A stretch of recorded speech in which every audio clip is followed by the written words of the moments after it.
Playing to Survive is a live-action documentary with our animated sequences that bring to life the story of Gottfried von Cramm. He was a German tennis champion and aristocrat, and shortly after the legendary Davis Cup final, he was imprisoned for his relationship with his Jewish partner.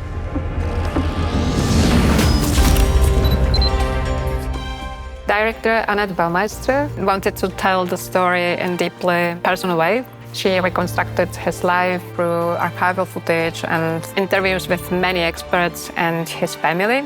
And for the moments where no visual materials existed, we step in to fill the gaps with our animations.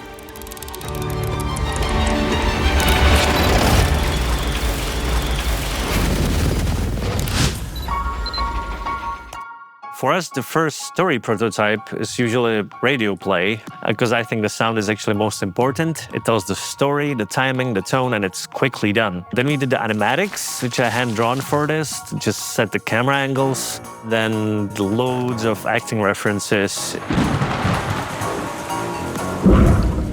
And they may seem really silly to you, and they definitely are, but they really help the animators to get the movements right. We started with some first sketches, and we find out that we're standing in front of a very difficult task, which is to create stylized animation in CG, in 3D. So first we try to come up with some 3D renders and realistic shading, combining with cartoon shaders and stuff. But everything looks kind of awkward and not super realistic and not stylized. So we completely switched the whole method and whole approach about what we want to achieve, and start to combine a lot of things together, such as super realistic 3D, incorporating simulation of clothing, rigid body simulations, fluid simulations.